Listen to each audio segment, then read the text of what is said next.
श्लोक संख्या 11.35 मैं पढ़ूंगा, आप मेरे पीछे दोहराइए word by word meaning. Sanjay उवाच संजय ने कहा एतत् इस प्रकार श्रुत्वा सुनकर वचनम वाणी केशवस्य कृष्ण की कृतंजलि हाथ जोड़कर वेपमानः कांपते हुए किरीटी अर्जुन ने नमस्कृत्वा नमस्कार करके भूयः फिर एव भी आह बोला कृष्ण से सगद्गदम अवरुद्ध स्वर से भीतः डरा सा प्रणम्य प्रणाम करके। संजय उवाच एतत् श्रुत्वा वचनं केशवस्य कृताञ्जलिर्वेपमानः किरीटी नमस्कृत्वा भूय एवाह कृष्णं सगद्गदं भीतः प्रणम्य। संजय ने धृतराष्ट्र से कहा, हे राजा, भगवान के मुख से इन वचनों को सुनकर कांपते हुए अर्जुन ने हाथ जोड़कर उन्हें बारंबार नमस्कार किया। फिर उसने भयभीत होकर अवरुद्ध स्वर में कृष्ण से इस प्रकार कहा। तात्पर्य जैसा कि पहले कहा जा चुका है, भगवान के विश्व रूप के कारण अर्जुन आश्चर्यचकित थे, अतः वह कृष्ण को बारंबार नमस्कार करने लगे और अवरुद्ध कंठ से आश्चर्य से वह कृष्ण की प्रार्थना मित्र रूप में नहीं अपितु भक्त के रूप में करने लगे। अर्जुन उवाच श्लोक संख्या 36। अर्जुन उवाच स्थाने ऋषिकेश तव प्रकीर्त्या जगद्बृहस्यत्यनुरज्यते च रक्षांसि भीतानि दिशो द्रवन्ति सर्वे निमस्यन्ति च सिद्धसंगाः। अर्जुन ने कहा, हे ऋषिकेश, आपके नाम के श्रवण से संसार हर्षित होता है और सभी लोग आपके प्रति अनुरक्त होते हैं। यद्यपि सिद्ध पुरुष आपको नमस्कार करते हैं, किंतु असुरगण भयभीत हैं और इधर उधर भाग रहे हैं। यह ठीक ही हुआ है। तात्पर्य कृष्ण से कुरुक्षेत्र युद्ध के परिणाम को सुनकर अर्जुन प्रबुद्ध हो गए और भगवान के परम भक्त तथा मित्र के रूप में उनसे बोले कि कृष्ण जो कुछ करते हैं वह सब उचित है। अर्जुन ने पुष्टि की कि कृष्ण ही पालक हैं और भक्तों के आराध्य तथा अवांछित तत्वों के संहार करता हैं। उनके सारे कार्य सबों के लिए समान रूप से शुभ होते हैं। यहाँ पर अर्जुन यह समझ पाते हैं कि जब युद्ध निश्चित रूप से होना था तो अंतरिक्ष से अनेक देवता, सिद्ध तथा उच्चतर लोगों के बुद्धिमान प्राणी युद्ध को देख रहे थे। क्योंकि युद्ध में कृष्ण उपस्थित थे, जब अर्जुन ने भगवान का विश्व रूप देखा तो देवताओं को आनंद हुआ, किंतु अन्य लोग जो असुर तथा नास्तिक थे, भगवान की प्रशंसा सुनकर सहन न कर सके। वे भगवान के विनाशकारी रूप से डरकर भाग गए। भक्तों तथा नास्तिकों के प्रति भगवान के व्यवहार की अर्जुन द्वारा प्रशंसा की गई है। भक्त प्रत्येक अवस्था में भगवान का गुणगान करते हैं, क्योंकि वह जानते हैं कि वे जो कुछ भी करते हैं वह सबों के हित में है। तो गीता का कॉन्टेक्स्ट ये है कि महाभारत का युद्ध शुरू होने वाला है। दोनों सेनाएं युद्ध भूमि में खड़ी हैं आमने सामने। युद्ध के शंख भी बज चुके हैं। अर्जुन के हृदय में भाव आता है कि मैं सभी जो युद्ध के लिए आए हुए लोग हैं, योद्धा हैं, उनका दर्शन करना चाहता हूँ। तो भगवान को रिक्वेस्ट करते हैं। भगवान उनके रथ को युद्ध स्थल के मध्य में ले जाते हैं, जहाँ से वो देख पाते हैं ठीक से कि कौन कौन युद्ध करने के लिए आया है। और उनको देखकर किसको देखते हैं? अपने पितामह को, अपने गुरुजनों को, अपने सगे संबंधियों को, भाइयों को, जो कि पुत्रों को, जो कि जिनके साथ पूरा जीवन उन्होंने व्यतीत किया है ना। लगभग 100 वर्ष की अवस्था है अर्जुन की इस समय, है ना। तो इतनी 100 वर्ष जिन लोगों के संग निकाले हैं, पूरा जीवन जिया है, उनके साथ युद्ध करना है, उनका वध करना है युद्ध में।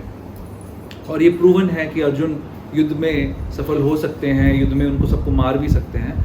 तो अर्जुन के हृदय में एक भ्रांति उत्पन्न होती है कि क्या मुझे इस राज्य की प्राप्ति के लिए युद्ध करना चाहिए या नहीं करना चाहिए।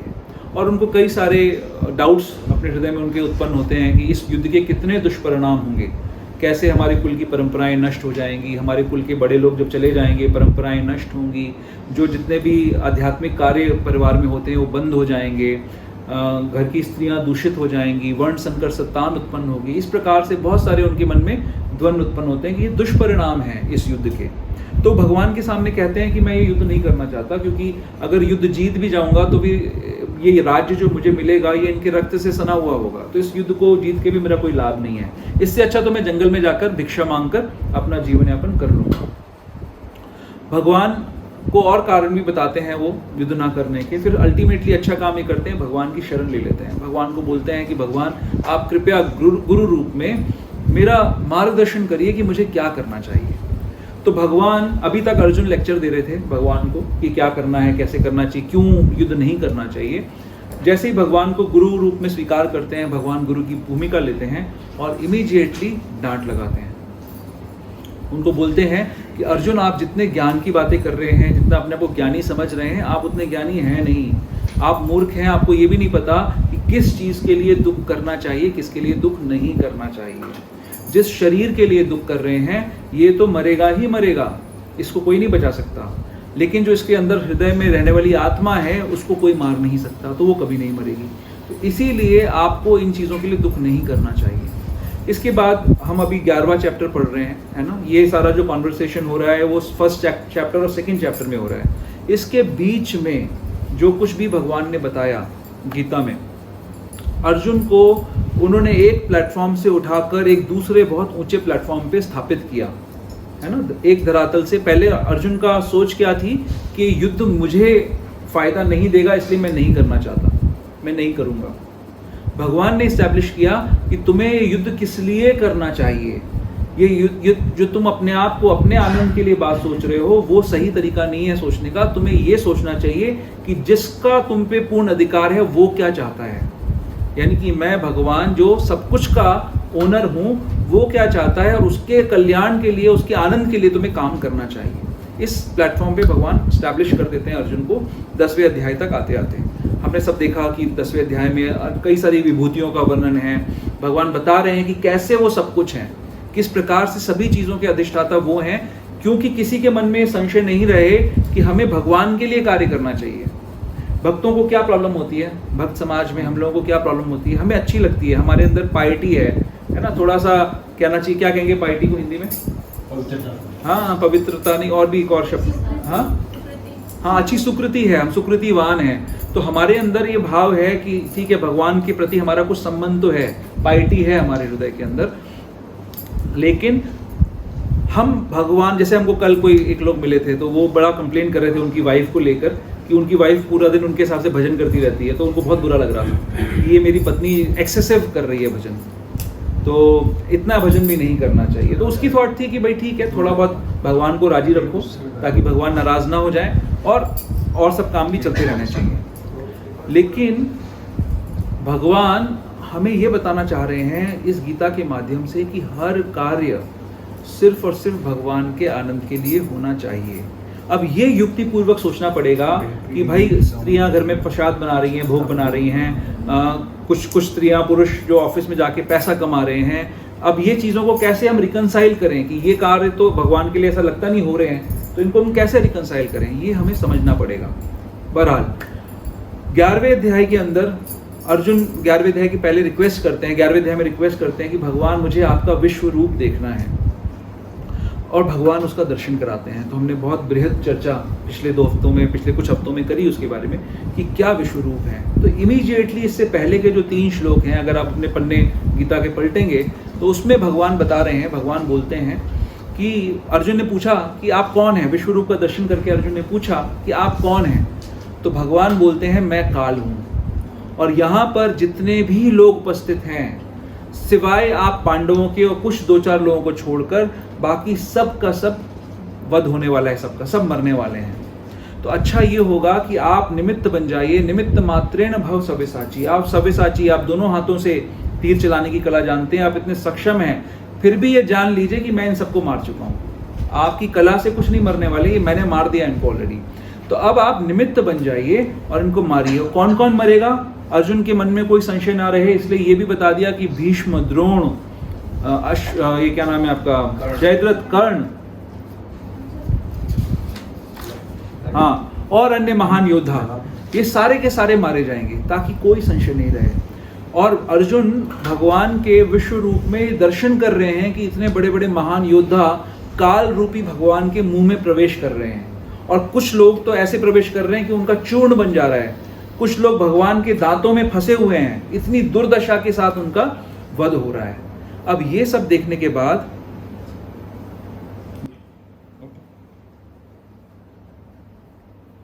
ये लगाए रखो, ये निकाल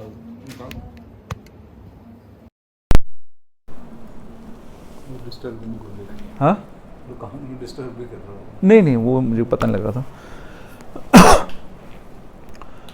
क्या बोल रहा था मैं? ये सब दुर्दशा जो है ना कि हाँ तो दबा रखा है। हाँ, तो ये सब देखने के बाद अर्जुन बहुत भयभीत हो जाते हैं। अब हम इस श्लोक में जो बड़े सुंदर सुंदर शब्द यूज किए हुए हैं थोड़ा सा उनको समझने का प्रयास करेंगे। तो क्या है? संजय उवाच एतत् श्रुत्वा वचनम केशवस्य। संजय धृतराष्ट्र को बता रहे हैं कि क्या हो रहा है। ये सब सुनने से पहले धृतराष्ट्र के मन में बड़ी भारी आशा है। क्या आशा है? जब अर्जुन के हृदय में ये विषाद उत्पन्न होता है तो धृतराष्ट्र सोचते हैं कि बस अब बच गए, अब ये अर्जुन इतना बढ़िया बच्चा है, मेरा एक ही बच्चा अच्छा है, एक ही बच्चा है जो अच्छा बच्चा है, ये समझ गया है कि हमको युद्ध नहीं करना चाहिए, भाइयों के साथ लड़ना नहीं चाहिए, और अब ये युद्ध नहीं करेगा, अब मैं बच गया, अब मेरा राज्य भी बच गया।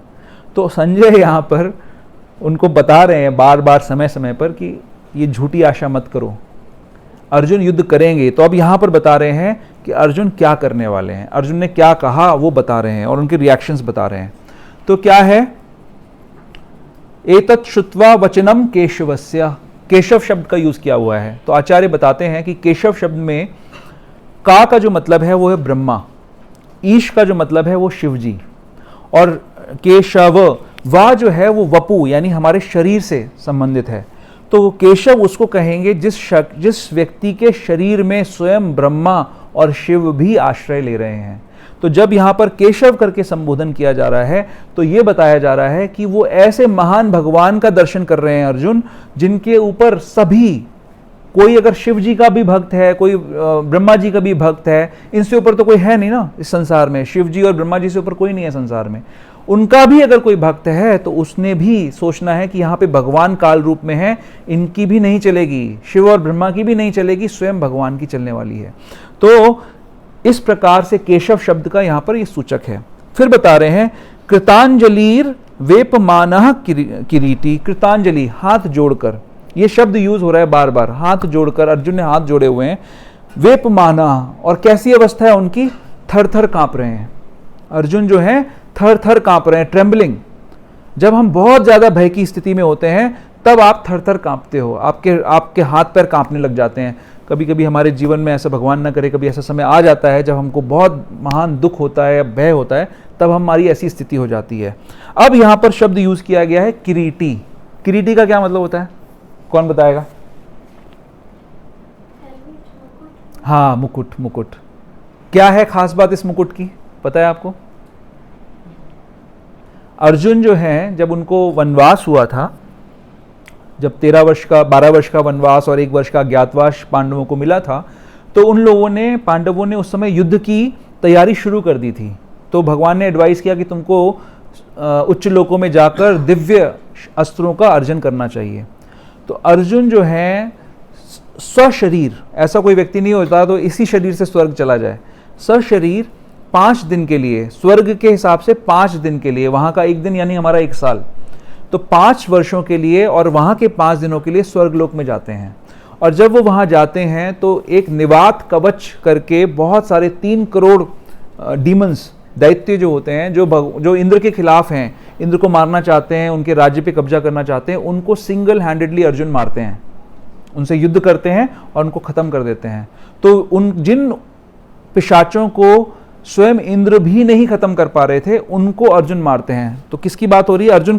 अर्जुन कांप रहे हैं, है ना? वो अर्जुन कांप रहे हैं जिन्होंने 3 करोड़ निवात कवचों को नष्ट कर दिया था, और भी काल के, पुलोमा, इस तरीके के जितने दैत्य थे उनको सबको मारा अर्जुन ने। तो जब अर्जुन उनका वध करते हैं तो इंद्र बहुत प्रसन्न हो जाते हैं और उनको एक ऐसा कवच देते हैं जो अभेद्य है, एक स्वर्ण माला देते हैं। और अर्जुन के शंख का नाम किसको याद है? पांचजन अर्जुन के शंख का नाम है, हाँ, धनंजय। पूरा मतलब सब थके हुए हैं बुक डिस्ट्रीब्यूशन के बाद।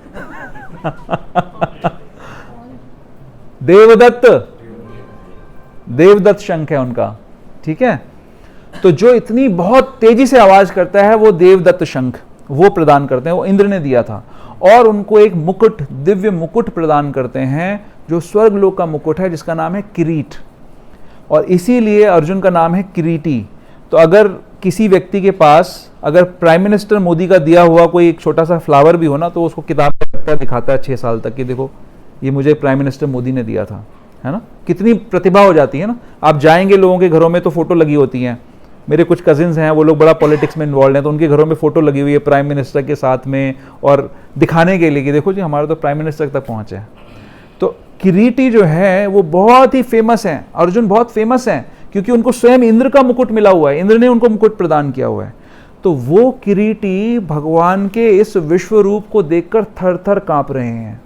साधारण व्यक्ति नहीं है वो, कोई राह चलते ऐसे नहीं है कि जो बुलीज होते हैं, वैसे नहीं है अर्जुन। वो इतने बड़े योद्धा हैं, उन्होंने सिंगल हैंडेडली सारे कौरवों को परास्त किया था। वो किरीटी भगवान के इस स्वरूप को देखकर थर थर कांप रहे हैं। समझने वाली बातें हैं, ठीक है। फिर क्या आ रहा है आगे? पहले आ गया कृतांजलिम, हाथ जोड़ रखे, कृतांजलि, हाथ जोड़े हुए हैं। फिर आ गया नमस्कृत्वा भूय, यानी फिर से नमस्कार कर रहे हैं। अब आप अपने 14वें श्लोक में जाइए, गीता के 14th श्लोक में जाइए, वहां पे वो एक बार प्रणाम कर चुके हैं। अब जैसे आप लोग यहां आते हैं तो व्यास आसन को, व्यास गद्दी पे बैठे हुए वक्ता को आप प्रणाम करते हैं, तो एक बार प्रणाम करते हैं, ऐसे थोड़ी कि बार बार प्रणाम करते रहते हैं। एक बार प्रणाम किया, बैठ गए आके। अब अर्जुन क्या कर रहे हैं? 14वें श्लोक में दर्शन किया, पढ़ो 14 श्लोक क्या है।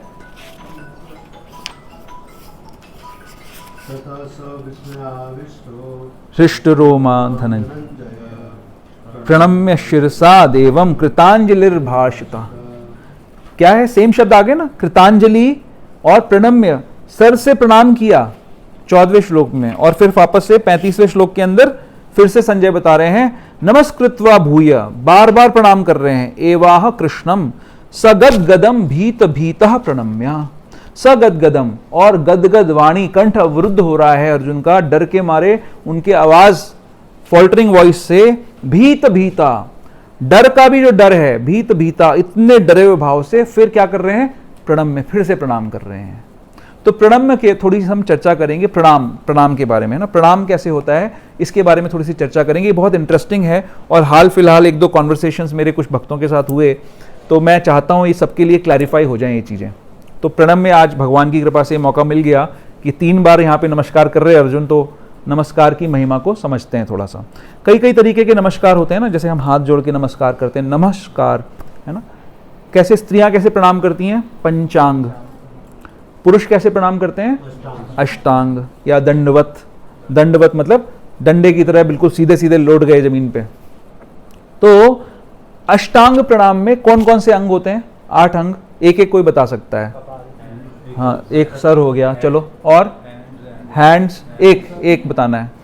हाँ, नीज हो गए, और उधर नहीं होता, और उधर उनका होता है जिनका उधर ज्यादा निकला रहता है।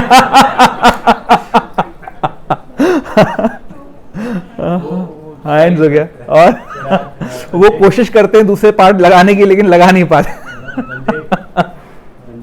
हाँ, पैर और चेस्ट। तो उधर मेरे जैसों का होता है, चेस्ट जो भक्त होते हैं अश्मित प्रभु जैसे, उनका होता है। और ये तो 5 हुए ना, आप लोगों ने पैर बताया, घुटने बता दिए, हाथ बता दिए, चेस्ट बता दी, सर बता दिया। नहीं, पैरों को एक ही संज्ञा में गिनेंगे। अष्ट में, अष्टांग में पैर एक साथ, 1 यूनिट पैर हो गया, 1 यूनिट हाथ हो गए, और 3 क्या रह गया? नहीं, नासिका नहीं है। सर होना चाहिए, नासिका नहीं है। हाँ, और मन और वाणी, ठीक है। और एक क्या रह गया? विजन, आईज, आंखें, ठीक है। ये 8 अंग हैं जब हम अष्टांग प्रणाम करते हैं ना। पैर, घुटने, चेस्ट, हाथ सर और आंखें, भगवान का दर्शन आंखों से, और मन से प्रार्थना, और वाणी से प्रार्थना। अभी मैंने ऑब्जर्व किया कि कई सारे लोग जो हैं वो उनको अच्छा लगता है, प्रार्थनाएं करना अच्छा लगता है, और कई सारे लोग प्रार्थनाओं को लिखना भी पसंद करते हैं, खुद से अपना खुद का क्रिएशन बनाना चाहते हैं, कोशिश करना चाहते हैं। तो ये प्रार्थनाओं की बड़ी महिमा है। मैं आप लोगों को 3 इंस्टेंसेस बताऊंगा, एक चैतन्य महाप्रभु के लीला में से, एक भक्ति विनोद ठाकुर की लीला में से, और एक हमारे गुरु महाराज की लीला में से। ठीक है, तो मैं पढ़ूंगा, हिंदी में पढ़ूंगा, इंग्लिश में से श्लोक थोड़ा सा पढ़ सकते हैं।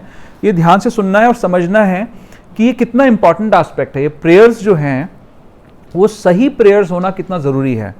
अगर हम जो प्रेयर्स कर रहे हैं, हम जो प्रार्थना कर रहे हैं, अगर वो मनगढ़ंत तरीके से कर रहे हैं तो उल्टा इफेक्ट हो सकता है। प्रार्थना क्यों कर रहे हैं, प्रणाम क्यों कर रहे हैं हम लोग? कारण क्या है प्रणाम करने का? क्यों करते हैं प्रणाम? प्रसन्न करने के लिए, प्लीज करने के लिए, है ना।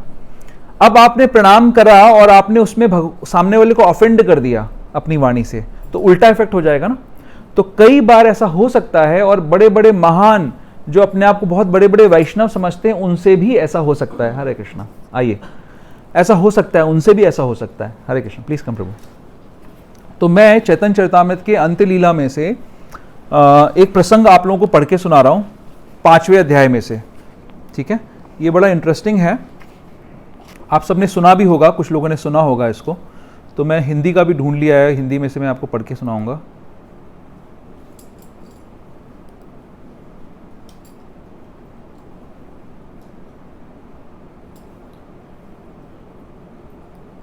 हाँ, तो चैतन्य महाप्रभु के पास बहुत सारे लोग आते थे, भगवान की लीलाओं से बहुत लोग आकृष्ट हो गए थे। अंत्य लीला है, पता है लोगों को कि भगवान की लीलाएं कितनी सुमधुर हैं।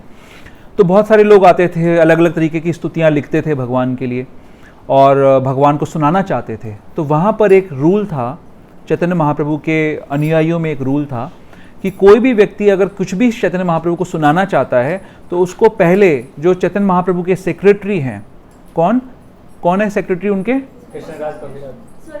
स्वरूप दामोदर गोस्वामी। स्वरूप दामोदर गोस्वामी के पास पहले जाना पड़ेगा, उनको सुनाना पड़ेगा। उनसे जब परमिशन मिलेगी तब आप चैतन्य महाप्रभु को सुना सकते हो। ठीक है, तो मैं थोड़ी सी उनकी लीला पढ़ूंगा, सुंदर है। थोड़ा सा आज तैयार रहिए, थोड़ा समय लगाएंगे। कृष्णा विलिंग।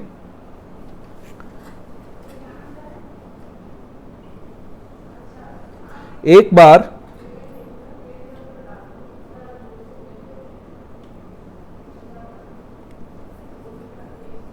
हाँ, बंगाल में रहने वाले एक ब्राह्मण ने, ये प्यार संख्या 91 है, 5वें अध्याय की अंत्य लीला, 5वां अध्याय, 91 श्लोक। ठीक है, मैं वहां से सिर्फ मीनिंग्स पढ़ रहा हूँ, ट्रांसलेशंस पढ़ रहा हूँ। बंगाल में रहने वाले एक ब्राह्मण ने श्री चैतन्य महाप्रभु के चरित्र के विषय में एक नाटक लिखा और उसकी पांडुलिपि लेकर महाप्रभु को सुनाने के लिए आया। यह ब्राह्मण श्री चैतन्य महाप्रभु के एक भक्त भगवान आचार्य, भक्त का नाम है भगवान आचार्य, का परिचित था। अतएव जगन्नाथपुरी में उनसे मिलने के बाद वह ब्राह्मण भगवान आचार्य के घर में रहने लगा। पहले तो उस ब्राह्मण ने भगवान आचार्य को वो नाटक सुनाया और तब अनेक भक्तों ने भगवान आचार्य के साथ उसे सुना। सारे वैष्णव यह कहकर नाटक की प्रशंसा की कि यह बहुत ही अच्छा है। उन्होंने यह भी इच्छा व्यक्त की कि श्री चैतन्य महाप्रभु भी यह नाटक सुने।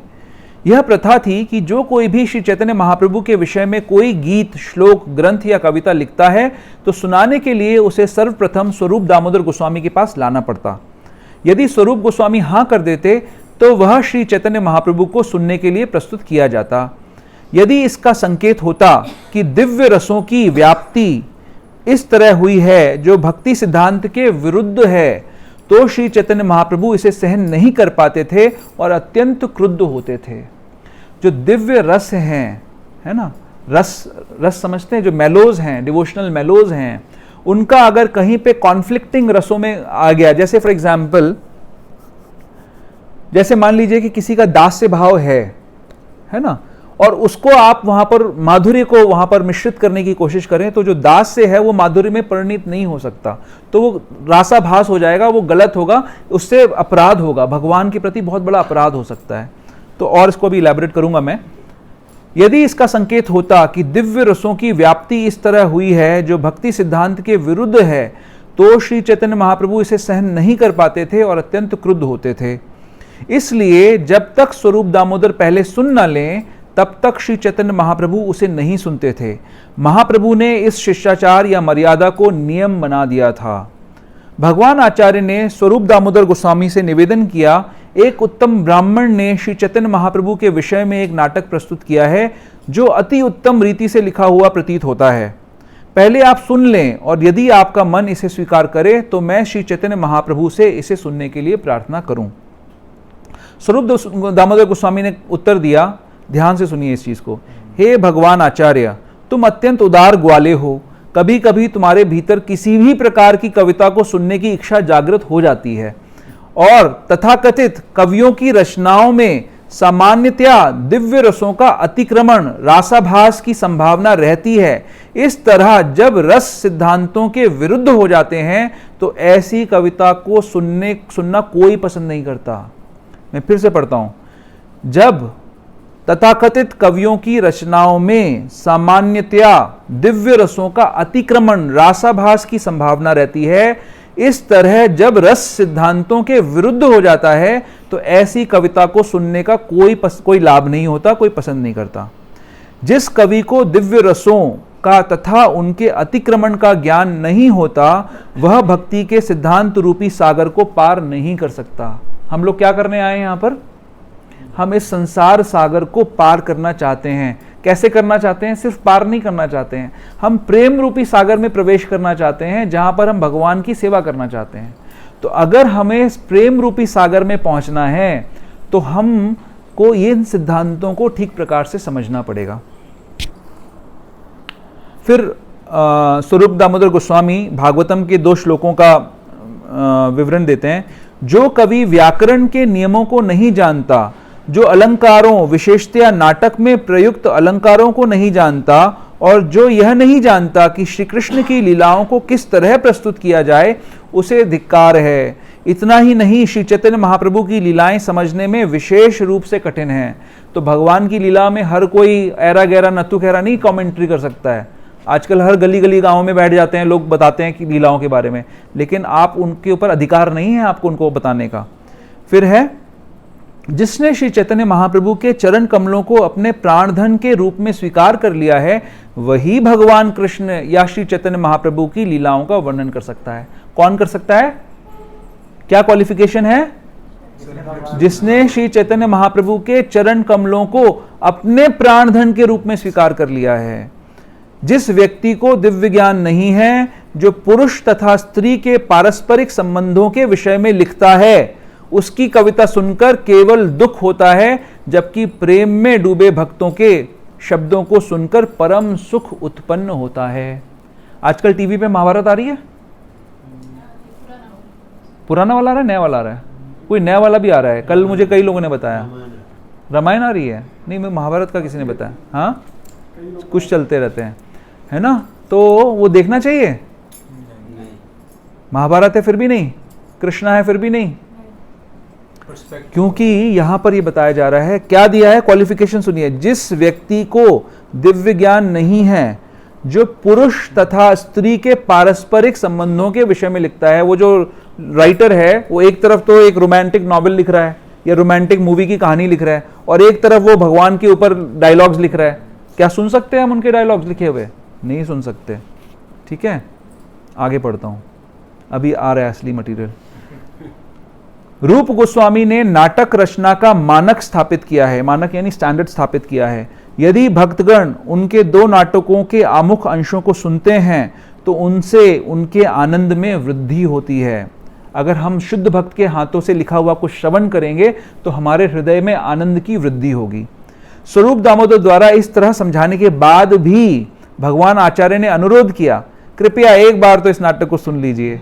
यदि आप सुनेंगे तो विचार कर सकेंगे कि अच्छा है कि बुरा है। क्या सोच रहे हैं भगवान आचार्य? मैं तो ज्यादा जानता हूं, ये ज्यादा ना नौटंकी है, ये आदमी ये ज्यादा मीन मेक वाले हैं, बाल की खाल निकालते हैं, ऐसा सोचते हैं ना।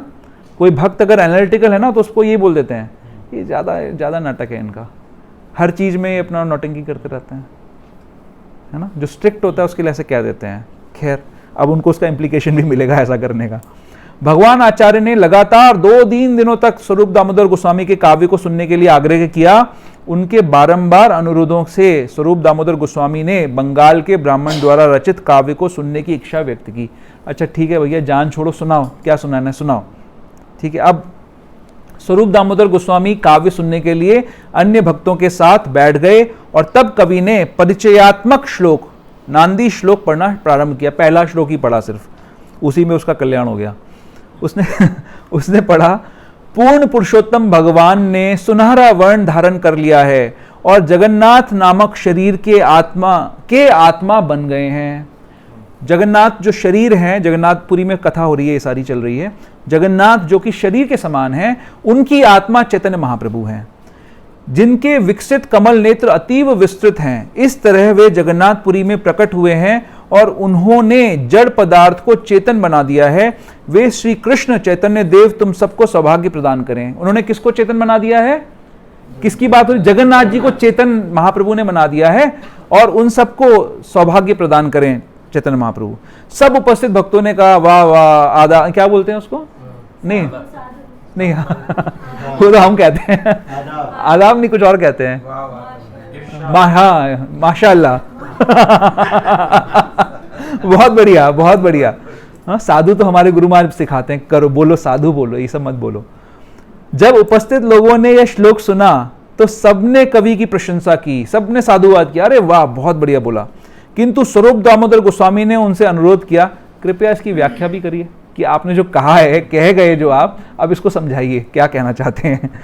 उसके बाद कवि ने कहा, जगन्नाथ जी अत्यंत सुंदर शरीर हैं और वे चैतन्य महाप्रभु जो कि अत्यंत धीर हैं उस शरीर के स्वामी हैं।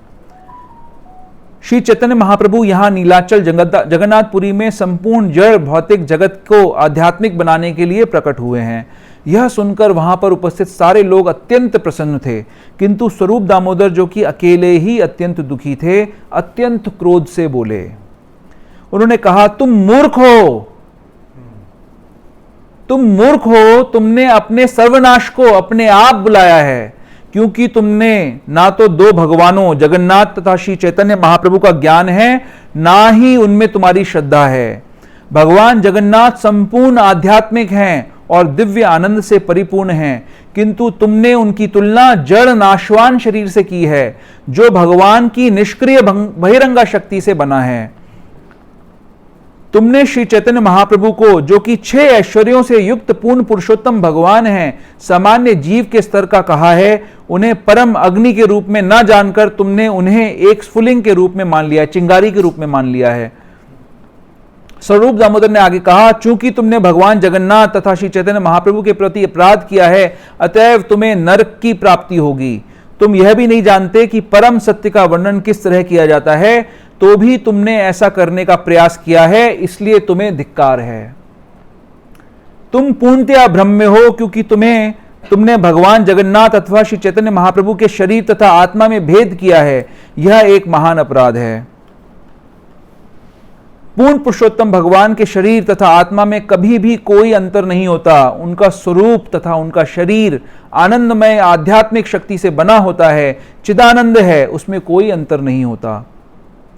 पूर्ण पुरुषोत्तम भगवान के शरीर तथा आत्मा में कभी भी कोई अंतर नहीं होता। री एम्फेसाइज कर रहे हैं, दोबारा कह रहे हैं इस चीज को।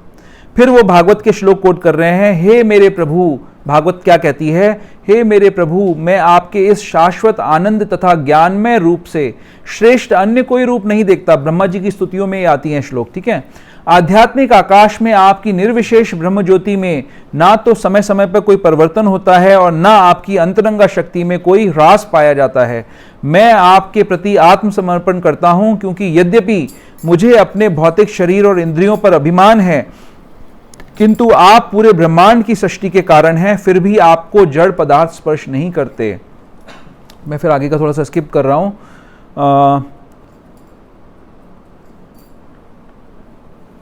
यह व्याख्या सुनकर सभा के सारे सदस्य, अब पहले क्या कर रहे थे, माशाअल्लाह, अब क्या कर रहे हैं, नहीं सही समझ में आ गया। यह व्याख्या सुनकर सभा के सारे सदस्य आश्चर्यचकित हो गए। उन्होंने स्वीकार किया कि स्वरूप दामोदर गोस्वामी ने वास्तविक सत्य कहा है। बंगाल में इस ब्राह्मण ने भगवान जगन्नाथ तथा श्री चैतन्य महाप्रभु का गलत वर्णन करके अपराध किया है। जब बंगाली कवि ने स्वरूप दामोदर गोस्वामी की यह भर्त्सना सुनी तो वह लज्जित, भयभीत तथा आश्चर्यचकित हुआ। निस्संदेह हंसों के बीच में एक बगुले की तरह होने से वो कुछ भी नहीं कह सका। कवि के दुख को देखकर अत्यंत दयालु स्वरूप दामोदर गोस्वामी ने उसे उपदेश दिया जिससे उसे कुछ लाभ मिल सके। उन्होंने कहा, यह बड़ा इंपॉर्टेंट इंस्ट्रक्शन है, उन्होंने क्या कहा, या भागवत पढ़ वैष्णवेर स्थाने एकांत आश्रय कर चैतन्य चरणे। मतलब उन्होंने कहा, यदि तुम श्रीमद् भागवत समझना चाहते हो तो तुम्हें किसी स्वरूप सिद्ध वैष्णव के पास जाकर उससे सुनना चाहिए। तुम ऐसा तब कर सकते हो जब तुम श्री चैतन्य महाप्रभु के चरण कमलों में पूरी तरह से शरण ग्रहण कर लो। अब ये कहानी में कोई ओवर रिएक्शन है क्या स्वरूप गोस्वामी का, स्वरूप दामोदर गोस्वामी का? लग सकता है, ऐसा लग सकता है कि इतनी बड़ी बात भी नहीं थी।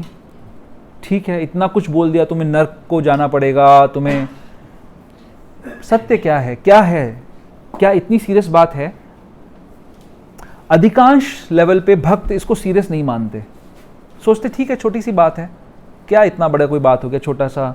जैसे बर्थडे होती है तो उसमें लोग बोलते हैं हैप्पी बर्थडे टू यू बोलते हैं नॉर्मली। स्कॉन वाले क्या बोलते हैं? हरे कृष्णा टू यू। बहुत बड़ी बात है क्या? दोष है कुछ? जवाब नहीं दे रहा कोई, डर के मारे कहीं ये ना बोल दे कि नरक में जाना पड़ेगा। क्यों? बड़ी बात है, छोटी बात है? It can be ignored. Common man की नजरों में, जैसे भी आपने वैष्णव की नजरों में, कॉमन मैन गया तेल लगाने भाड़ में गया, कॉमन मैन की बात नहीं कर रहा हूं मैं, वैष्णव की बात कर रहा हूं। वैष्णव, लेकिन वही है ना, शुद्ध वैष्णव भी बहुत काम, तो वो उस पार की नजर। हाँ या ना? वैष्णव को के लिए नॉर्मल बात है या ये बहुत एबनॉर्मल बात है? आप अपनी बात बताओ। वही था ना, हम क्योंकि वैष्णव नहीं, तो इसलिए हमें इस बात का समझ नहीं आ रही कि समझ नहीं आ रही। मुझे समझ नहीं था हरे कृष्ण ट्यूब का मतलब होता क्या है, मतलब को तोड़ना मरोड़ना। ये है, ये हमारी बीमारी है। एक बार मैं हिज होलिनेस गिरिराज महाराज का लेक्चर सुन रहा था वृंदावन में, तो वो एक प्रभुपाद का एक दृष्टांत बता रहे थे। एक लेक्चर में बैठे हुए थे वो, और उन्होंने लेक्चर के बीच में वो बताते हैं कि जब मैं लेक्चर सुन रहा था तो श्री प्रभुपाद ने मायावाद की बात करके सीधा उनकी तरफ देखा, और वो जो स्टेटमेंट बोला वो उनकी तरफ देख के बोला। तो उनको लगा कि प्रभुपाद ने मेरे हृदय के अंदर झांक लिया कि कहाँ पे मायावाद बैठा हुआ है, और उसको रिवील कर दिया श्री प्रभुपाद ने। हम सोचते हैं हम वैष्णव हैं। वैष्णव का क्या मतलब है? जो विष्णु का भक्त है, जो कृष्ण का भक्त है। लेकिन हमारे हृदय के अंदर कहीं ना कहीं मायावाद अभी भी बैठा हुआ है। ये मायावाद बैठा हुआ है, इसीलिए हमें लगता है चलता है, कोई दिक्कत नहीं है, हमें उसको ढूंढ के निकाल के बाहर निकालना है उसको। गुरु महाराज आए थे और बहुत सुंदर लेक्चर हुआ, मैं उनकी सेवा में था। फिर गोपेश्वर प्रभु आए, उन्होंने किसी का बर्थडे था तो केक के लिए आए वहाँ पर। तो गुरु महाराज वहाँ बैठे हुए हैं, हालांकि वो ये सब पहले ही पसंद नहीं करते हैं, लेकिन फिर भी चलो आए केक के लिए। तो गुरु महाराज ने उस समय तो कुछ नहीं बोला, फिर उन्होंने केक काटना शुरू किया और उसी समय गाना शुरू किया, Hare Krishna to you. To you बोला और गुरु महाराज व्यास आसन से कूदे, जंप मारी, सिंह की तरह जंप मारी, कान पे हाथ रखा और भागे वहां से, मंदिर के बाहर भागे। हम सब सोचे ये क्या हो गया, गुरु महाराज को क्या हो गया सडनली, क्यों ऐसे कान पे हाथ रखे, नहीं गलत है ऐसे नहीं करना चाहिए, ऐसे करके भागे वो। मेरे आंखों मेरे रोंगटे खड़े हो रहे हैं अभी भी बोलते हुए, मेरे आंखों का देखा हुआ दृश्य है ये। क्यों? क्या ये ओवर रिएक्शन है? हमको ओवर रिएक्शन लग सकता है क्योंकि हमें हरि नाम की महिमा पता नहीं है। नाम की महिमा पता है, जिसको भगवान का सही स्वरूप पता है, उसके लिए ये बहुत इंपॉर्टेंट बात है। इस कवि ने भगवान को 1 सेकंड के अंदर जड़ पदार्थ बता दिया कि जड़ है भगवान, और जो जानता है उसको उसका दर्द हो रहा है कि तुमने गलत बताया, तुमको उसका अपराध लगेगा। हम सब संसार में आए ही क्यों हैं? क्योंकि हम ठीक प्रकार से इन सिद्धांतों को नहीं समझते। हम भगवान को अपने भोग की वस्तु समझते हैं। हम ये समझते हैं अर्चा विग्रहों को हम सुंदर बनाएंगे, सुंदर सजाएंगे, फिर मेरी आंखों को आनंद मिलेगा उनको देख के। ये कारण नहीं है अर्चा विग्रहों की सेवा करने का। ठीक है, प्रिलिमिनरी स्टेज पे ऐसा कोई सोच सकता है कि हम अच्छा, चलो मुझे कुछ अच्छा दृश्य देखना है तो चलो मैं भगवान को ही सजा लेता हूं। लेकिन अगर कंटिन्यूअसली हमारी यही थॉट चल रही है, अगर हम यही सोच रहे हैं और हम भगवान को अपने आनंद का विषय मान रहे हैं कि ये इनसे मैं आनंद लूंगा, तो उनको उन बातों में आनंद नहीं आएगा। जब अच्छा विग्रह इतना सुंदर डिजाइन नहीं होंगे तो उनको अच्छा नहीं लगेगा उनका दर्शन करना। जब कीर्तन सुंदर मेलोडियस हो रहा होगा तो अच्छा लगेगा, लेकिन वही महामंत्र जब अच्छा मेलोडियस नहीं हो रहा होगा तो अच्छा नहीं लगेगा आपको, क्योंकि आप उसमें अपना आनंद ढूंढ रहे हो। आपने उसको सडनली भोग की वस्तु बना दिया उस चीज को। तो हम ये बात क्यों कर रहे हैं आज? जब हम प्रणाम की बात करते हैं, प्रणाम से ये बात आई कि प्रणाम का एक अंग है प्रार्थना, मन से प्रार्थना, वाणी से प्रार्थना। वो वाणी से प्रार्थना हमारा पर्पस है भगवान का आनंद।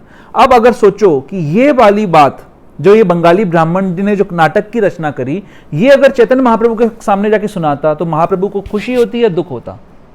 स्वरूप दामोदर ने उसको बचा लिया, महाप्रभु के सामने अपराध करने से उसको बचा लिया। तो क्या करना चाहिए हमको ये करना चाहिए कि हमें जो वरिष्ठ वैष्णव हैं, जो उन्नत भक्त हैं, उनकी जो वाणी है उसको रिपीट करना चाहिए। इसीलिए हम वैष्णव भजन गाते हैं। कई बार लोग मुझे बोलते हैं कि आपके सारे बंगाली भजन होते हैं, नॉर्थ इंडिया में इतने सारे और भजन हैं, उनको क्यों नहीं गाते हैं आप? बड़ा मुश्किल हो जाता है समझाना, बड़ा मुश्किल होता है। अभी एक जन परफॉर्मेंस, मैंने 45 में परफॉर्मेंस अरेंज कराई थी एक की, तो मैंने उनको बोला कि आपको हरे कृष्ण महामंत्र ही गाना है। वो क्लासिकल सिंगर हैं, प्राइम मिनिस्टर के सामने गाती हैं। मेरे पास उनका फ़ोन आया कि हम परफॉर्म करना चाहते हैं। मैंने कहा करिए आप। मैंने सारी व्यवस्था कराई उनकी। She is a world famous performer हैं, और उनके हस्बैंड भी बहुत अच्छा संतूर बजाते हैं, दोनों क्लासिकल सिंगर्स हैं। तो मैंने उनको ये बोला कि हरे कृष्ण महामंत्र ही आपको गाना है, उसको आप अलग अलग राग में गाइए, हमें कोई प्रॉब्लम नहीं है। तो एक चैनल से मेरे पास क्वेश्चन आया, डायरेक्टली तो पूछने की उनकी हिम्मत नहीं हुई, मेरे से अलग से उन्होंने सेपरेटली क्वेश्चन पूछा कि क्या दिक्कत है, मीरा के भजन गा सकते हैं और वो भी तो भक्त हैं। मैंने कहा हाँ भक्त हैं, भगवान तो सबको स्वीकार कर रहे हैं। भगवान तो इन मायावादियों को भी स्वीकार कर रहे हैं जो भगवान के शरीर को पदार्थ मानते हैं, और भगवान उनको भी आश्रय दे रहे हैं। लेकिन हमारा टारगेट क्या है, हम क्या चाहते हैं? जैसे आपके डॉक्टरी में प्रभु सबसे ऊंचा डॉक्टर कौन सा माना जाता है आज की डेट में? ब्रेन सर्जन, जो सबसे कॉम्प्लेक्स और सबसे ऊंचा स्तर किसी का हो तो कौन सा होगा? ब्रेन सर्जन होगा मेरे ख्याल से। दोनों तरफ, चलो जो भी, मतलब मेरा उदाहरण ले रहा हूँ सिर्फ, न्यूरो जो भी। पॉइंट ये है कि जो स्टूडेंट है, जो अभी तैयारी कर रहा है, उसके पास ऑप्शन होना चाहिए कि वो न्यूरो सर्जन भी बन सके। एक स्टेज ऐसी आएगी जहां पर उसको अपनी कैपेबिलिटीज का अंदाजा हो जाएगा और अपने इंटरेस्ट का भी अंदाजा हो जाएगा। हो सकता है कि उसका मन सिर्फ डेंटिस्ट बनने का करे, या हो सकता है उसका मन करे कि मैं फिजियोथेरेपिस्ट बन जाऊं, उसको ऐसा लगे कि मुझे को इसमें आनंद आ रहा है। लेकिन ऑप्शन उसके पास होना चाहिए टॉप मोस्ट लेवल पे जाने के लिए।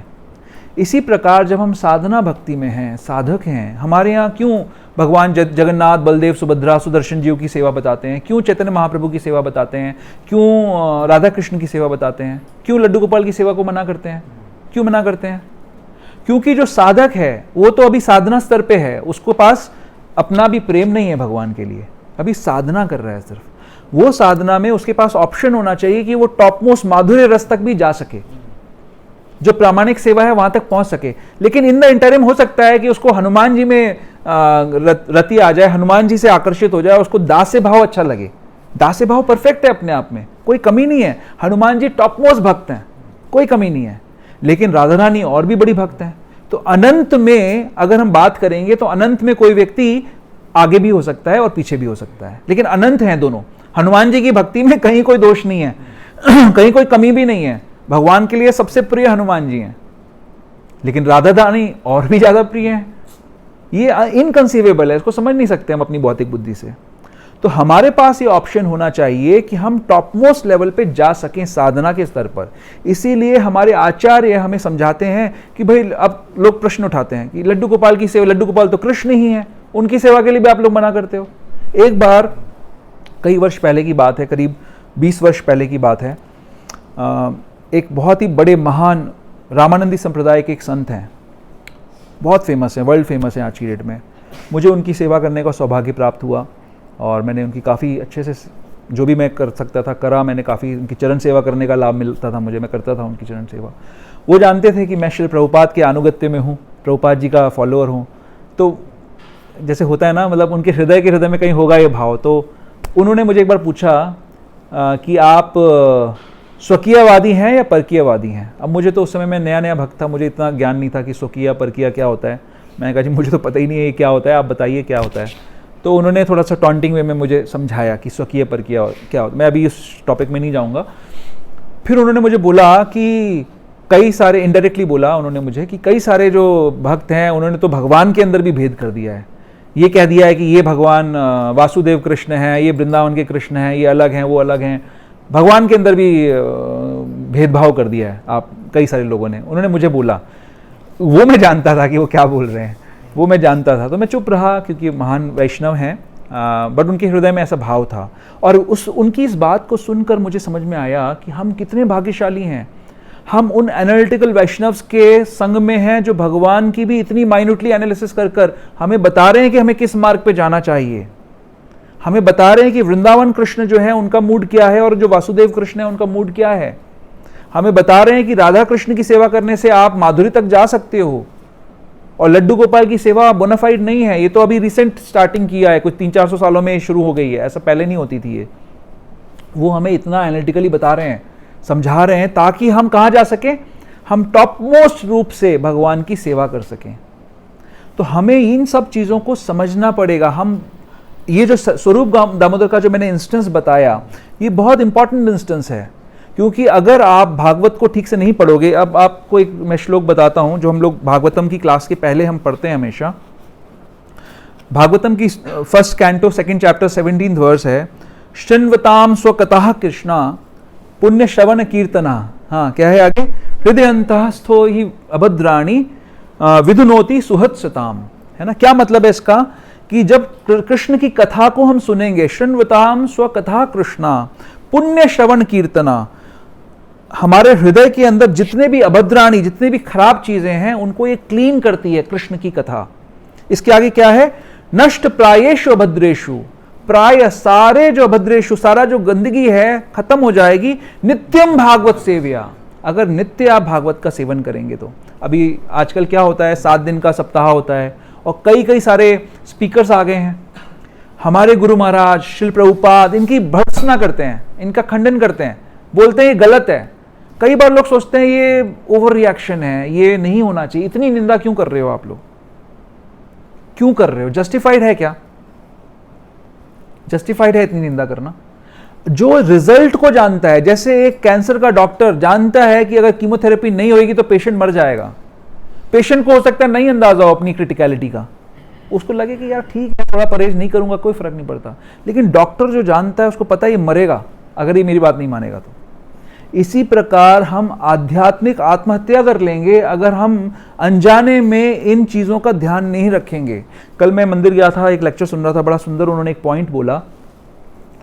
उन्होंने बोला कि, मैं एक्चुअली उनके एग्जैक्ट शब्द रिपीट करूंगा, एक सेकंड रुकिए मैं बताता हूँ। बहुत सुंदर पॉइंट था, मुझे बड़ा अच्छा लगा उनका पॉइंट। हाँ, राघव उत्तम प्रभु ब्रह्मचारी हैं, वो दे रहे थे। हाँ, उन्होंने क्या एग्जाम्पल दिया, उन्होंने बोला हम लोग रोज शेव करते हैं, राइट, हम रोज शेव करते हैं, लेकिन हमें रोज ध्यान रखना पड़ता है। मतलब पुरुषों को समझ में आएगा, स्त्रियों को शायद समझ में ना आए, बट हमें रोज ध्यान रखना पड़ता है। अगर हम जरा सा चूके तो कट जाएगा, करेक्ट। हम लोग रोज साधना कर रहे हैं। जो शेव करने वाला रोज है उसको लग सकता है कि मेरे को तो शेव करने में मैं एक्सपर्ट हूं, मतलब मैं तो कितनी बार शेव कर चुका हूं, बट फिर भी सावधान रहना पड़ेगा। लेकिन रोज साधना करने वाला ये सोचता है कि मैं तो साधना कर रहा हूं, मुझे तो सब पता है, लेकिन आपको रोज केयरफुल रहना पड़ेगा, हर समय केयरफुली साधना करनी पड़ेगी, नहीं तो खतरा है इसमें। आपका जो लक्ष्य है आप उससे चूक सकते हो, निकल जाओगे आप उस लक्ष्य से। तो हमें केयरफुल रहना पड़ेगा। हमारे आचार्य हमें केयरफुल कर रहे हैं, बता रहे हैं कि किसको सुनो किसको मत सुनो। नित्यम भागवत सेवा का क्या मतलब है? नित्य भागवत का श्रवण और नित्य भागवतों की सेवा। जो पुरुष भागवत है, जो भक्त भागवत है, उसकी सेवा करना वो भी भागवत का सेवन है, और जो पुस्तक भागवत है उसको ग्रहण करना वो भी भागवत की सेवा है। वो नित्य होनी चाहिए, वो 7 दिन के सप्ताह से नहीं होगी। 7 दिन का सप्ताह अपना काम कर सकता है, अच्छा है, करना चाहिए, लेकिन नित्य अगर नहीं कर रहे हो तो आपको लाभ नहीं मिलेगा। और नित्य अगर करोगे तो प्रायेण, ये जो क्या बोल रहा है, हाँ क्या है, नष्ट प्रायेषु अभद्रेषु नित्यम भागवत सेव्या, कंडीशन है। नित्य भागवत श्रवण करोगे तो भी प्राय अधिकांश आपके खत्म हो जाएंगे। उसके बाद और भी है, बहुत कुछ और करना पड़ेगा। तो जो लोग नित्य भागवत सेवन नहीं कर रहे हैं, जो लोग इस सिद्धांतों को समझ नहीं रहे हैं, जिनके लिए सब कुछ वेलकम है, हर कुछ, हर जगह, हर घाट का पानी पिएंगे तो इन्फेक्शन हो जाएगा। हर घाट का पानी पियोगे तो इन्फेक्शन होगा। आपको समझना पड़ेगा कि कहाँ जाना है, किसकी शरण लेना है, कौन आचार्य ऐसा है जो हमें सही सही तरीके से ले जाएगा।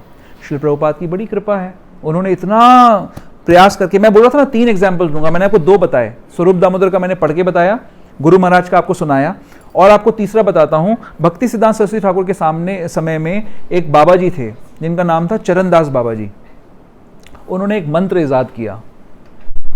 हम लोग क्या बोलते हैं? हरे कृष्णा कृष्णा कृष्णा हरे हरे, हरे राम राम राम हरे हरे।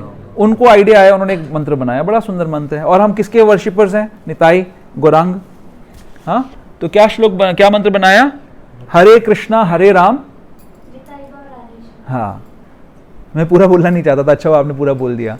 निताई गौर राधे श्याम सेकंड लाइन बन गई, और पहली लाइन बन गई हरे कृष्णा हरे राम। तो ये देखने में तो बड़ा सुंदर है। निताई गौर का, हम गौड़ीय वैष्णव है, निताई गौर की गुणगान है, हरे कृष्ण हरे राम है, क्या प्रॉब्लम है इसके अंदर? तो भक्ति सिद्धांत सरस्वती ठाकुर ने उसकी बहुत कड़ी भर्त्सना करी। उनकी जो डेली एक नदिया प्रकाश एक निकलता था न्यूज़पेपर, उसके अंदर बहुत कठोर निंदा करी उनकी। तो वैष्णव समाज में बड़ा उत्पल उस समय वो बन गई, खलबली मच गई, क्योंकि वो बहुत महान वैष्णव माने जाते थे, चरणदास जी बाबा जी, और उनके बहुत सारे फॉलोअर्स थे। तो सब लोगों को लगा कि इतने महान वैष्णव का अपराध कर रहे हैं इस तरीके से। लेकिन भक्ति सिद्धांत सरस्वती ठाकुर ने क्लैरिफाई करा कि अपराध ये व्यक्ति कर रहा है। बड़ा होने का मतलब ये नहीं है कि आप उसकी गलती को बता नहीं सकते हो, उसको आप पॉइंट आउट नहीं करोगे, क्योंकि कितने लोगों का अपराध कर रहा है ये व्यक्ति। अल्टीमेटली चरणदास जी बाबा जी बाद में पागल हो जाते हैं, मर जाते हैं, वो बाद में क्षमा मांगते हैं। लेकिन उस समय लोगों को ऐसा लग रहा था कि ये बहुत गलत हो रहा है, इतना स्ट्रांगली इसको अपोज नहीं करना चाहिए, क्योंकि जो हरे कृष्ण महामंत्र का जो लाभ मिलेगा और जो इस मंत्र को, खराब मंत्र को, गलत मंत्र को गाने से जो मिलेगा, वो 2 टोटली डिफरेंट रिजल्ट्स हैं।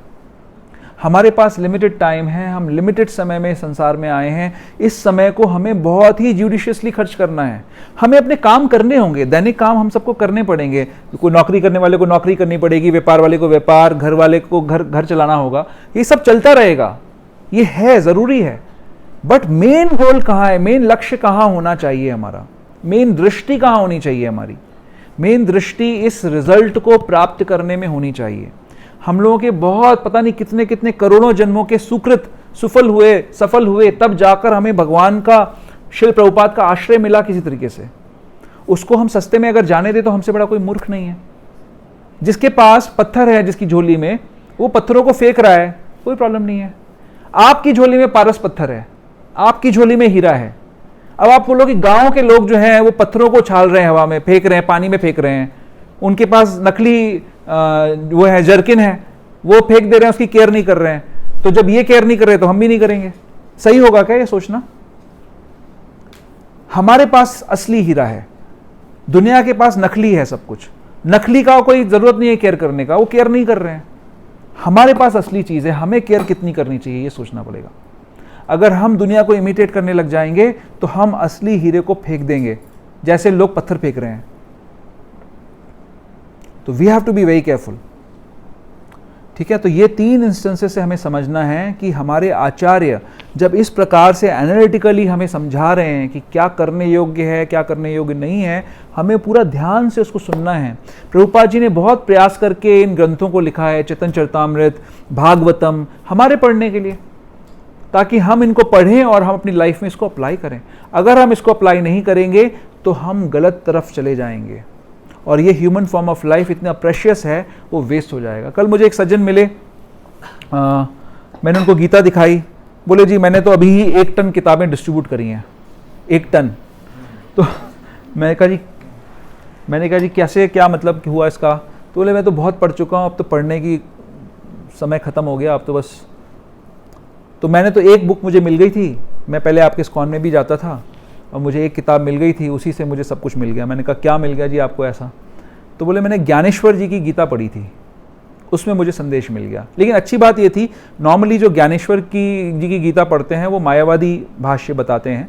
उन्होंने बोला कि जी हमारे सबके अंदर भगवान है और उस भगवान को हमें देखना है, यही गीता का उद्देश्य है और यही गीता का अल्टीमेट कंक्लूजन है। तो कोइंसिडेंटली वो मुझे 11वां अध्याय समझा रहे थे, ज्ञान की भगवान जो है 11वें अध्याय में अर्जुन के कहने पे अर्जुन समझ रहा था मैं बहुत पावरफुल हूँ, मेरे आगे कुछ नहीं है, और फिर अल्टीमेटली भगवान उनको विश्व रूप दिखाते हैं तो अर्जुन को समझ में आ जाता है कि हम सबके हृदय में भगवान है। मैंने कहा जी इसके आगे भी है, 18वां अध्याय भी है इसके आगे।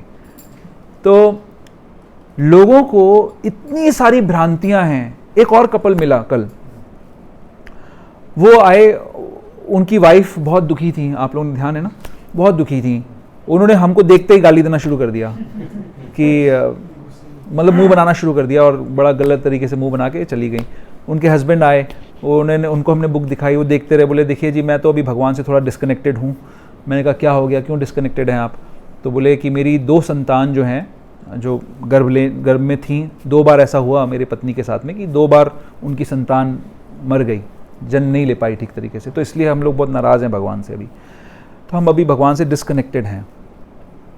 तो मैंने उनको थोड़ा समझाने का प्रयास किया, उनको शास्त्र बताए, लेकिन उनकी वाइफ बहुत ज़्यादा इंटेंस गुस्से में और क्रोध में थी, तो उन्होंने सुनने नहीं दिया, उनको लेने नहीं दिया। हस्बैंड तो मान गए थे थोड़ा सा, बट वो सुनना नहीं चाह रहे थे। तो इस ज्ञान के अभाव के कारण हम अपने जीवन में आने वाले जो निगेटिव जो मोमेंट्स होते हैं उनमें हम भगवान को दोषी बना देते हैं। जैसे कोई डॉक्टर पेशेंट को ट्रीट कर रहा हो, उसको इंजेक्शन लगाया, उसको इतना दुख हो जाए कि वो डॉक्टर को थप्पड़ मारने लग जाए कि तूने इंजेक्शन कैसे लगा दिया मेरे। तो डॉक्टर तो काम कर रहा है भाई, इलाज कर रहा है आपका। अगर आप अज्ञानी हो तो आप डॉक्टर के पीछे पड़ जाओगे। तो भगवान हमारी इस बीमारी का इलाज कर रहे हैं, और वो बीमारी क्या है उसको हम थोड़ा सा और डिस्कस करेंगे, थोड़ा टाइम और लगाएंगे, 15-20 मिनट और इसमें। तो भगवान इलाज कर रहे हैं हमारा। उस कपल, नो डाउट कि बहुत दया की स्थिति है, बहुत ही दुख की स्थिति है जिसके जीवन में ऐसा कष्ट आ गया, लेकिन अगर उसको ज्ञान है तो वो इतना दुख नहीं मनाएगा, अपने दुख से उबर आएगा। दुख तो होगा, जब अभिमन्यु का वध होता है भगवान भी एक आंसू गिरा देते हैं, दुख होगा, बट उसमें हम अतः दुख के सागर में बहेंगे नहीं अगर हमें ये ज्ञान होगा। तो जीवन में परिस्थितियां आती हैं दुख वाली, जिसमें दुख होगा, नेचुरल है, स्वाभाविक है, हम इंसान हैं, हमारे हृदय में भावनाएं हैं, दुख आएगा, लेकिन फिर चला भी जाएगा। लेकिन जो इस ज्ञान को नहीं समझता है वो दुख के सागर में बह जाएगा और दूर चला जाएगा। जैसे ये कपल जिसकी मैं बात कर रहा हूं, क्योंकि इन्होंने मैंने उनको बोला कि भाई आप भगवान आपको कैसे समझाएंगे, आप चाह रहे हो कि भगवान स्वयं प्रकट हो, आज मैं आपको मिल गया, भगवान ने अरेंजमेंट की ना, मैं आपको बता रहा हूं कि कैसे इसको समझना है। आपने वो कहानी सुनी है कि नहीं सुनी है कि वो एक व्यक्ति बाढ़ में डूब रहा था? बोला हाँ मैंने सुनी हुई है, सब जानता है वो, मैंने कहानी भी सुनी हुई है कि 3 बार भगवान ने चांस दिया एक डूबते व्यक्ति को, और फिर उसने वो चांस को स्वीकार नहीं किया, और जब भगवान के पास पहुंचा तो बोलता है आप मेरी रक्षा करने नहीं आए। तो बोला भैया 3 बार तो तेरे को मैंने भेजा था, तूने ली नहीं मेरी मदद। तो ये व्यक्ति, ये कपल वो कहानी भी जानता है, लेकिन फिर भी जिद के कारण, दुख के कारण अभी भगवान से विषोह में है। लेकिन अगर आप वैष्णवों के संग में रहोगे, वैष्णवों की संगति करते रहोगे, श्रवण करते रहोगे, तो जीवन, इस संसार में जीवन जो है वो दुख का होता ही है, क्योंकि दुखालयम अशाश्वतम है। बट अगर संग में रहोगे तो संगे शक्ति कलियुगे, इस संग में आप उस दुख के सागर को पार कर सकते हो, निकल जाओगे उसमें से, और दूर नहीं जाओगे, भगवान की तरफ जाओगे। ये बहुत इंपॉर्टेंट है, समझना पड़ेगा। और अगर आप उस संग में नहीं हो, अगर आपके पास प्रभुपाद की पुस्तकें नहीं हैं, अगर आपने उनको नहीं पढ़ा, अगर वैष्णवों का संग नहीं करा, तो जैसे ही थोड़ा सा कोई दुख आएगा, जैसे वो तूफान में पेड़ गिर जाते हैं ना बड़े बड़े, वैसे गिर के बह जाओगे कहीं पे भी। लेकिन अगर छोटा सा भी, आप छोटे से भी हो, छोटी सी डाली भी हो, टहनी भी हो, तो भी आप बच सकते हो अगर आपने किसी वैष्णव का हाथ पकड़ा हुआ है तो। ये बहुत बड़ी बात है। खैर इसमें बहुत चर्चा हो सकती है, मैं अब आगे बढ़ रहा हूँ। मैं कुछ और बातें भी डिस्कस करना चाहता हूँ, लोग घड़ी भी देख रहे हैं। तो फटाफट से मैं क्लोज करता हूँ। ओके, तो अगले श्लोक पे चलते हैं। 36वें नंबर श्लोक में भी बड़ी इंपॉर्टेंट बात है। इसमें भगवान को ऋषिकेश बोल रहे हैं, है ना, और बड़ी सुंदर इसमें चर्चा की गई है। ये जो मंत्र है, ये जो श्लोक है, इस श्लोक में, इस श्लोक को मंत्र शास्त्र होते हैं, उसमें भूत पिशाच राक्षसों से रक्षा करने के लिए इसको कोट किया जाता है, उसको, इसका चांट किया जाता है। ये इतना पावरफुल श्लोक है, जो 36वां नंबर श्लोक है, इसमें इतनी शक्ति है। अब लोगों को थोड़ा इंटरेस्ट आया, अब घड़ी साइड में गई और लोग तो मैंने कहा कोई इंटरेस्टिंग बात पहले बता देता हूं एक बार, ठीक है। इसमें क्या कह रहे हैं? अर्जुन ने कहा, हे ऋषिकेश, आपके नाम के श्रवण से संसार हर्षित होता है और सभी लोग आपके प्रति अनुरक्त होते हैं। यद्यपि सिद्ध पुरुष आपको नमस्कार करते हैं, किंतु असुरगण भयभीत हैं और इधर उधर भाग रहे हैं। ये ठीक ही हुआ है। इसमें कुछ शब्द यूज किए गए हैं। सबसे पहले है स्थाने ऋषिकेश। यहां पर ना अर्जुन 3 रिएक्शंस दे रहे हैं। भगवान का दर्शन किया, संजय धृतराष्ट्र को बता रहे हैं कि अब अर्जुन ने क्या कहा। तो अगले 11 श्लोकों में अर्जुन भगवान की प्रार्थनाएं कर रहे हैं। ठीक है, अभी पहला श्लोक शुरू हुआ जहां पर अर्जुन अनुमोदन कर रहे हैं कि भगवान आपको देख के जो हो रहा है वो सब कुछ बढ़िया हो रहा है, जो कुछ हो रहा है वो ठीक हो रहा है। क्या हो रहा है वो बोल रहे हैं स्थाने ऋषिकेश। स्थाने का मतलब है अच्छा हो रहा है, ठीक हो रहा है। ऋषिकेश, ऋषिकेश का क्या मतलब है? ऋषिक के ईश। ऋषिक मतलब हमारी इंद्रियां, और ऋषिक के ईश यानी भगवान जो इंद्रियों के स्वामी हैं। ऋषिकेश तब प्रकीर्तया, प्रकीर्तया प्रकृष्ट रूपेण कीर्तया। कीर्तया का मतलब क्या है? कीर्तन, भगवान का नाम। और प्रकृष्ट कीर्तन यानी भगवान का सुंदर कीर्तन सुनने से जगत प्रहृष्यत अनुरज्यते च। क्या हो रहा है इसका मतलब? आपके नाम के श्रवण से संसार हर्षित होता है और सभी लोग आपके प्रति अनुरक्त होते हैं। भगवान ऋषिकेश का नाम। हम किसके प्रति आसक्त होते हैं? कौन बताएगा किसके प्रति हम आसक्त होते हैं? किसके प्रति हमारी अटैचमेंट होती है? थोड़ा और इलैबोरेट। क्यों? और इलैबोरेट। क्यों सोचते हैं किसी के बारे? क्यों सुनते तो हम बहुत लोगों के बारे में हैं। और थोड़ा डीप जाओ। और हाँ, किसने बोला? हाँ, जो हमारी इंद्रियों को सुख देता है उसके बारे में सोचते हैं, है ना। जो हमारी इंद्रियों को सुख देता है हम उसके बारे में सोचते हैं, उससे अटैच हो जाते हैं। स्त्रियां अपनी काम वाली बाई से बड़ी अटैच्ड होती हैं। वो पति से लड़ जाएंगी लेकिन बाई को कभी कुछ नहीं कहेंगी, है?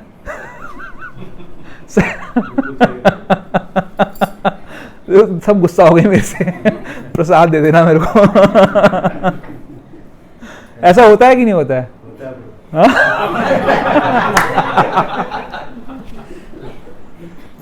सारे पुरुष जो है एकदम एक सुर में, ऐसा ही होता है ना। संतान क्यों मां से आसक्त होती है? क्योंकि संतान के सारी इंद्रियों को मां पोषण करती है, पोषित करती है।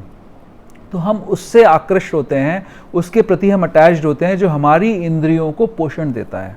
ठीक है, अब यहां पर बड़ा सुंदर सीक्रेट फॉर्मूला है। यहां पर क्या बताया जा रहा है? स्थाने ऋषिकेश तब प्रकीर्तया जगत प्रहस्यत अनुरज्यते। ऋषिकेश जो है एक्चुअली हम अपनी इंद्रियों के स्वामी नहीं हैं। यहां पे प्रयास चल रहा है संसार में अपनी इंद्रियों को तुष्ट करने का, और हम अटैच हो जा रहे हैं जो थोड़ा बहुत हमको सुख दे रहा है। हमारी इंद्रियां, पति पत्नी, पत्नी पति, माँ बेटा, हर कोई, हर रिलेशनशिप में कुछ ना कुछ, कंपनी एम्प्लॉय, हर रिलेशनशिप में कुछ ना कुछ इंजॉयमेंट है जिसकी वजह से हम अटैच हो जाते हैं। बट वो अटैचमेंट थोड़े समय का है, कोई भी हो, छोटा से देर का अटैचमेंट है वो। लेकिन भगवान एक्चुअली ऋषिकेश हैं, वो इंद्रियों के स्वामी हैं। अगर उनकी सेवा करी जाए तो एक्चुअली हमारी इंद्रियां तुष्ट हो जाएंगी। और आप लोगों ने एक्सपीरियंस किया अभी बुक डिस्ट्रीब्यूशन में, बारिश में, गर्मी में खड़े हुए थे, कोई सैलरी नहीं मिल रही है, कोई आपको तारीफ भी नहीं कर रहा है, खुद बड़े बड़े कार्टन उठा रहे हैं। कृष्ण गोपाल प्रभु ये सब लोग 2-2 हाथों में हनुमान जी बन के कार्टन उठा के बारिश में भीगते हुए रख रहे हैं। कैसे हो रहा था ये सब कुछ? कहाँ का? हाँ, सबका व्रत रखा हुआ था। देखिए कितनी मेहनत कर रहे थे। क्यों कर रहे थे? क्या चीज ड्राइवर थी वो मेहनत? प्रेम भगवान का, कि भगवान की इंद्रियों को तुष्ट कर रहे थे तो हृदय में आनंद था। वो आनंद स्वतः था। कोई गाली भी पड़ रही थी, झगड़ा भी हो रहा था, लेकिन फिर भी आनंद था। तो भगवान की इंद्रियों को जो तुष्ट करेगा उसको स्वाभाविक आनंद मिलेगा। और उस भगवान, उस ऋषिकेश का जब प्रकीर्तिया, जब कीर्तन होगा तो अटैचमेंट उस भगवान से हो जाएगी। तो संसार के जो लीडर्स हैं, संसार के जो भगवान के द्वारा नियुक्त लीडर्स हैं, जैसे देवताएं हैं, देवतागण हैं, सिद्धगण हैं, वो सब क्या होता है? भगवान का नाम लेने से प्रसन्न होते हैं। तो वो सब भगवान को तुष्ट करना चाहते हैं, इसीलिए वो सब हर्षित हो गए। जब अर्जुन कह रहे हैं ये जो हो रहा है बहुत अच्छा हो रहा है, क्या देख रहे हैं वो? क्योंकि भगवान ने उनको दिव्य दृष्टि दी है तो वो विश्व रूप को देख रहे हैं। विश्व रूप में क्या देख रहे हैं? कि भगवान ने इतना विशाल जो रूप प्रकट किया है उसका दर्शन भी सारे लोग कर रहे हैं, उच्च लोगों के लोग भी कर रहे हैं। तो उन्होंने ये देखा कि सारे के सारे लोग प्रसन्न हो रहे हैं क्योंकि भगवान ऋषिकेश ने अपना रूप दिखाया। उसका दर्शन करने से उसका कीर्तन करना शुरू कर दिया। सब कीर्तन कर रहे हैं भगवान के नाम का, खुश हो रहे हैं, प्रसन्न हो रहे हैं और अटैच हो रहे हैं उस रूप से। तो सब प्रसन्न हो गए। ये एक पहला रिएक्शन अर्जुन बता रहे हैं। तो अगर हम भगवान की इंद्रियों को तुष्ट करेंगे तो हम स्वतः तुष्ट हो जाएंगे। ये ऋषिकेश शब्द यहां पर इतना इंपॉर्टेंट यूज किया गया है। इसके बाद सेकेंड रिएक्शन क्या देखते हैं, रक्षांसी भीतानि दिशो द्रवंती। ये क्यों श्लोक मैंने जो बताया कि राक्षस भूत पिशाच इनको कंट्रोल करने के लिए, उनको ओवरकम करने के लिए, भगाने के लिए ये श्लोक मंत्र शास्त्रों में यूज किया जाता है, क्योंकि भगवान के नाम की ऐसी महिमा है कि जितने भी लोग, जैसे दानव भूत पिशाच, जितने भी लोग हैं जो भगवान के को अच्छा नहीं मानते, भगवान से दूर भागना चाहते हैं, वो ये श्लोक सुन के भगवान के विश्व रूप को देखते ही उनके हाथ पैर फूल जाते हैं, भाग खड़े होते हैं वहां से। तो जब ये श्लोक का उच्चारण किया जाता है, जहां पर भगवान का कीर्तन हो रहा है, वहां पर कभी ऐसी नेगेटिव शक्तियां आ ही नहीं सकती, पॉसिबल ही नहीं है। भक्ति विनोद ठाकुर की लीला में आता है कि एक पेड़ में एक ब्रह्म राक्षस रहता था। ब्रह्म राक्षस जो सबसे ज्यादा खतरनाक राक्षस होता है, यानी जो वो ब्राह्मण जो राक्षस बन गया, सोचो उसको कितना ज्ञान होगा ब्राह्मण को, और वो कैसे कैसे दूसरों को प्रभावित कर सकता है। तो ब्रह्म राक्षस जो सबसे खराब राक्षस होता है, उसको भक्ति विनोद ठाकुर भागवतम का पाठ करके फ्री कर देते हैं। प्रभुपाद की लीला में आता है, एक जगह पे एक प्रॉपर्टी लेते हैं जहां पर भूतों का कब्जा होता है, और वहां पर बहुत सारे लोगों का एक्सपीरियंस होता है कि वहां पर कुछ ना कुछ नॉनसेंस हो रही है। प्रभुपाद जी वहां पर कीर्तन करवाते हैं, भक्तों को भेज के कीर्तन कराते हैं, हो जाता है सॉल्व, निकल जाते हैं सारे वहां से। तो जहां पर भगवान के दिव्य नामों का कीर्तन होता है, वहां पर कोई इस प्रकार की नेगेटिव एनर्जी इफेक्ट नहीं कर सकती। इसलिए हमें भक्तों को पूर्ण विश्वास होना चाहिए, बस ये है, अपना विश्वास पूर्ण होना चाहिए। मेरे पास एक व्यक्ति हैं जो बहुत समय से मेरे से गाइडेंस ले रहे हैं, आप लोग नहीं जानते उनको ऐसा लगता है कि उनके ऊपर ऐसा कुछ प्रभाव है। तो मैंने उनको हरिनाम का शुरू कराया, उनसे हरिनाम करना, और अब वो काफ़ी अपने आप को अच्छा महसूस कर रहे हैं, समझ रहे हैं। उनको खुद ही लगता था कि मेरे ऊपर ऐसा है। मैं उनको बोलता था कि आप नाम ले रहे हैं तो आपको सोचना ही नहीं चाहिए इस चीज़ के बारे में, और वो अच्छे से नाम ले रहे हैं, और उनके ऊपर अब ऐसा कोई प्रभाव नहीं है इस तरीके का। तो ये फैक्ट है। तो क्या होगा जब राक्षस और इस तरीके के जो लोग हैं, वो भगवान का नाम जहां लिया जाएगा वहां से भाग खड़े होंगे, क्योंकि वो भगवान की सत्ता को देखना नहीं चाहते। क्यों नहीं देखना चाहते? अगेन इसमें सीक्रेट है वही। ऋषिकेश कौन है? भगवान। राक्षस कौन है?